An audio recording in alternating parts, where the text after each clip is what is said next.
Championships from Antwerp in Belgium, and we've got a great program to look forward to today, which includes the conclusion of the men's sprint competition. It's at semi-final stage at the moment, and we also have the women's 500-meter time trial, and the world record holder sitting at the side of us here, Felicia Ballangier. And then after that, we've got one of the most thrilling races that takes place on a track, and that, of course, is the points race. So a lot to look forward to this afternoon on this, the penultimate afternoon of the World Cycling Championships from Antwerp.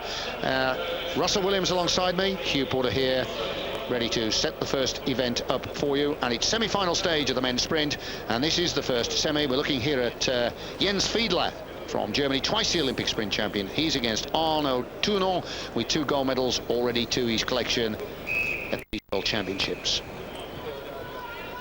So the Frenchman leading off, just a walking pace. Tournant, he's had a wonderful World Championship so far. On the opening day, won the kilometre. Of course, won the Olympic sprint, so 2 gold medals in the pocket already. So it's been quite a difficult few days, but behind him, Jens Fiedler hasn't gone all his own way. Had to come back through the reps, and also just a few months ago in Malaysia, crashed, broke 3 ribs.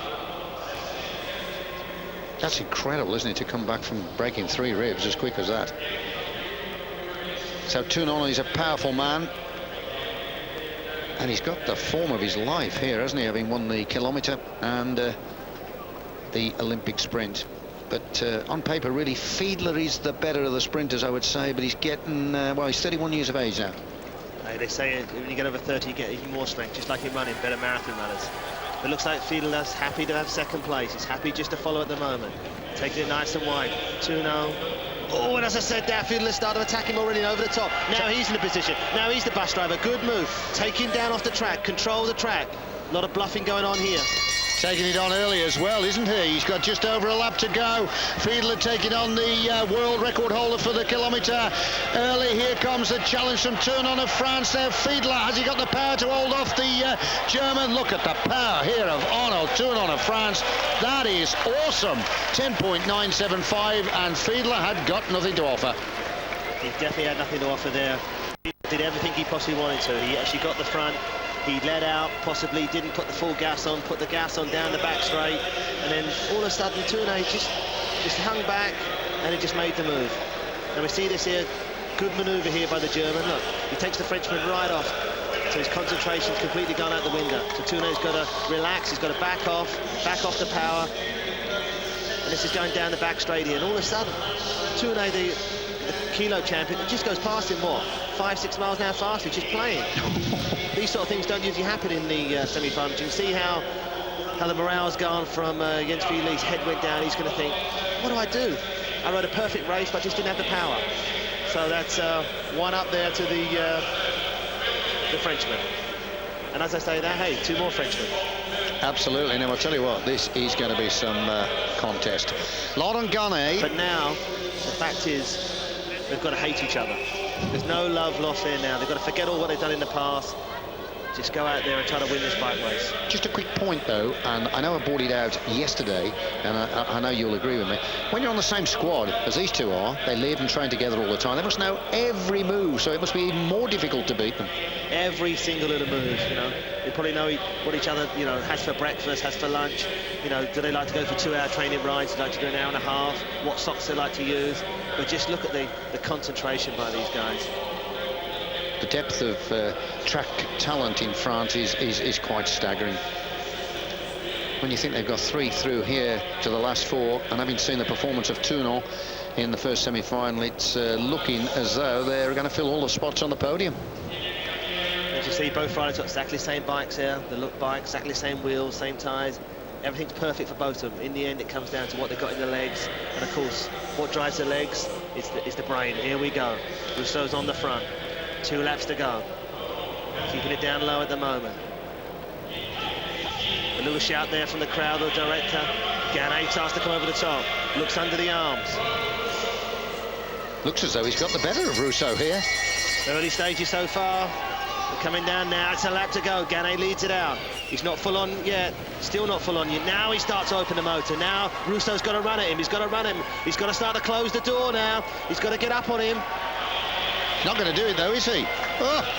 Well, Gane draws first blood and wins match A. 1-0 then in favour of the world champion of 2 years ago. And it's Laurent Gane leaving Florian Rousseau with work to do. He rode that very well. Very well. Good prediction there by you here. Last 200 metres, bit slow there, 11.140. Just think these guys take at least a second half off of that when they're doing their flying 200 metres. Just look at the concentration there. It's all in the eyes. Even though he's been a world champion, kilometre champion.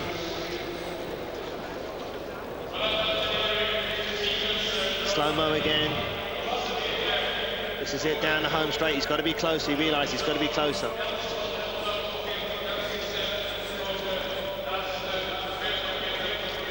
Now then, here is the lineup for the minor final.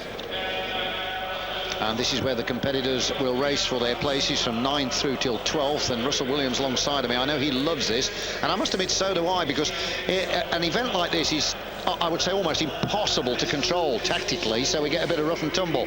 Through the lineup then, Jaroslav Jerabek from Slovakia, Ryan Bayley from Australia, Jan van Eijden from Germany, former world champion, and from the Czech Republic, Pavel Buran. And there is Pavel Buran. He's probably the smallest in the field, but I tell you what, he will mix it with the best. Ryan Bayley of Australia, in his debut here at the Senior Worlds, a former junior world champion, he's rode magnificently. Van Eijden, a former senior world champion, and then the intruder that hasn't won a medal, but he's here at the Worlds and he can sprint well, is Jaroslav Jerabek from Slovakia. The minor final for the places where they are classified 9th through till 12. I'll tell you what, something good. They're going to fight to get off the line there because nobody wants to be on the back.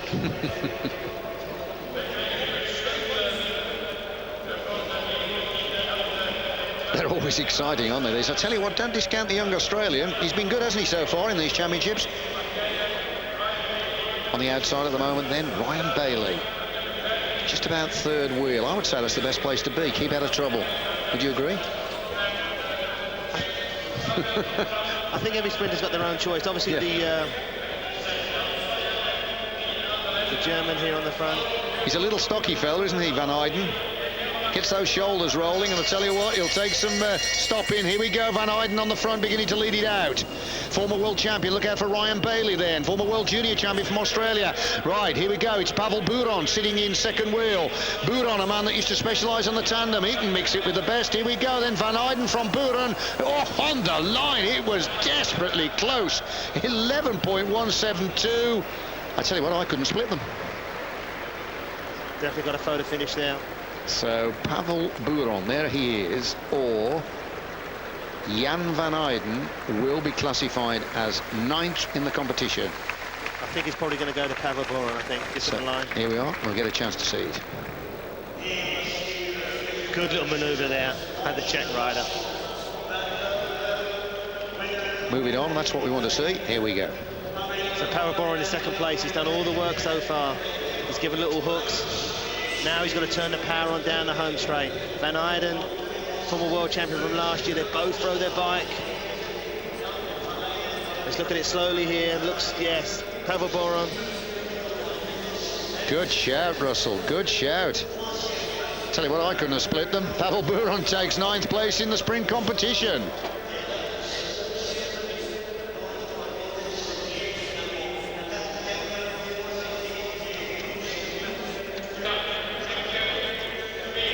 These are the 4 men that were eliminated in the quarterfinals of the men's sprint, so they're now going to race for their places to categorise them from 5th through to 8th. We have here Matthias John from Germany, Jobie Dajka from Australia, Jose Antonio Villanueva from Spain, Stefan Nimke from Germany. So a good rich mix here, all from different countries. And don't discount this fella, Villanueva, because he likes to mix it.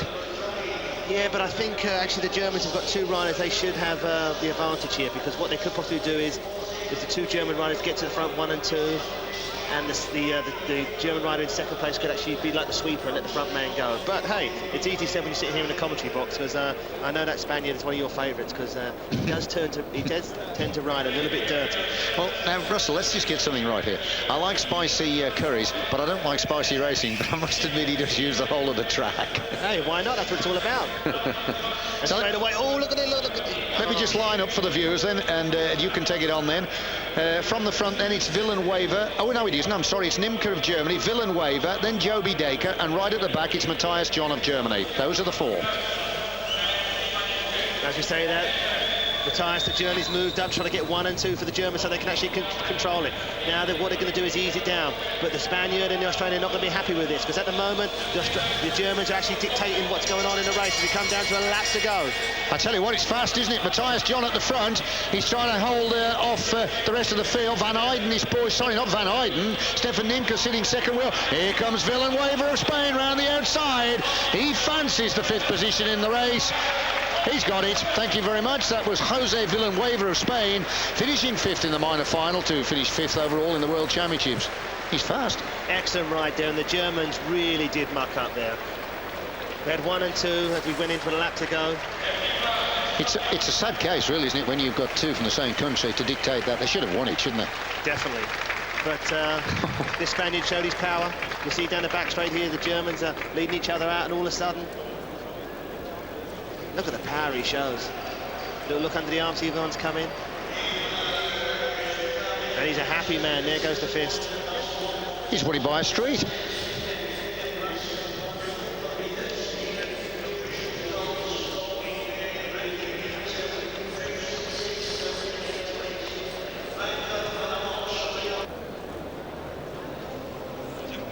Well, the crowd just awaiting the arrival of the sprinters onto the track. That is, of course, the men's sprinters. Here they are, just on track side. And let me just tell you the situation. We are at semi-final stage, and we've had match A. And in the first heat, it was a victory for Arnaud Tournant of France. So he's 1 ahead of Jens Fiedler of Germany. And in the other semi-final, in match A, Laurent Gane of France was against Florian Rousseau, and it was Laurent Gane that was the victor there. So the 2 riders coming out on the track. On the outside, the big fella himself, man with awesome power, Arnaud Tournant, the world kilometre champion, and remember, he's 1 up. He's against Jens Fiedler, the former Olympic sprint champion, and now, if Fiedler wants to have an opportunity to race for gold, he's going to have to win this so that it goes to a decider. Right. They must have been working out the tactics, I would think, in the pause. Definitely big tactics to work out for Jens Fiedler. Already 1 down. He's getting those toe straps done nice and tight. I think the thing here is, from my observation in the first ride, obviously Tournant is far stronger than Fiedler. And Fiedler did try tactically to beat him, didn't he? Perhaps if he could stall Tournant for, you know, I don't know, a greater distance, which would take that great sting out of the kilo specialist, wouldn't it? I think what the Germans should actually do, Fiedler, stall him and keep him right up by the fence. So Tournant's head is rubbing against the fence. That's the best way to keep him right up there until about 20 metres to go. Just dive down. And that's the way. That's the only way he's going to beat him. So you think that big French guy would allow that? Has he got the helmet with the bulldog on the front? That means that he really means business. Remember, that's the comment that... no, he hasn't. Do you remember that helmet he rode in the kilometre with the bulldog on the front? He looked really fierce. So let's just see what this German's got. He's been there, done it before, former world champion, Olympic champion, multinational champion. He's been to Japan, he knows how to ride in the Kirin. That is really rough and tough, because they're racing there for the big money. But now, it's all about pride here. So Tournant is 1 win away from a ride-off in the final. That's him second wheel here with the red helmet. And Fiedler, he's got to win this to take it to a decider. He's got to be really thinking, the German Fiedler here. Really got to get on that chessboard. Got to stall it, hasn't he? He did it tactically right in the first one, but he just didn't have the power. He rode it just like this from the front. He fought for that front position. Now he's at the start of the front. The Frenchman's riding nice and high by the fence. He's coached, the French coach there in the picture. just watching everything that goes on. So here they are at the top of the track. Start to weave down Jens Fiedler.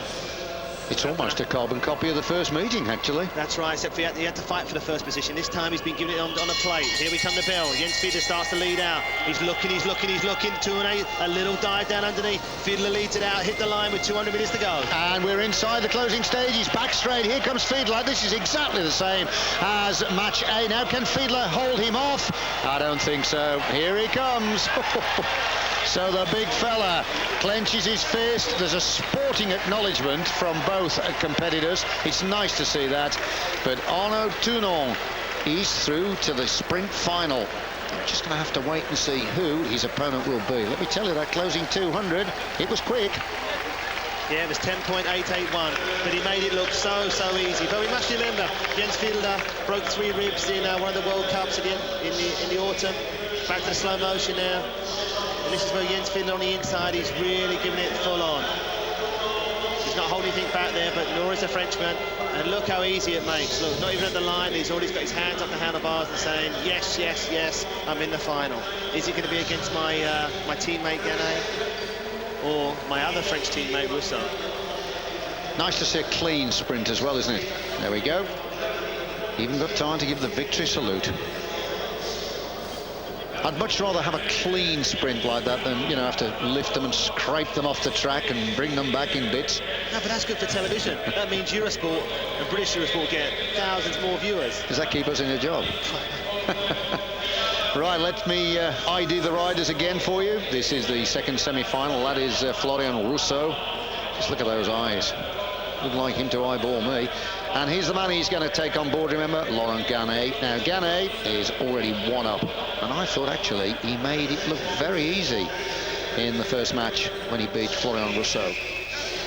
So here we are, another situation where if Rousseau wants to get through to that sprint final, or, sorry, for match C, in this semi-final, he's going to have to win this one. See the way Gane started there? Really, really positively.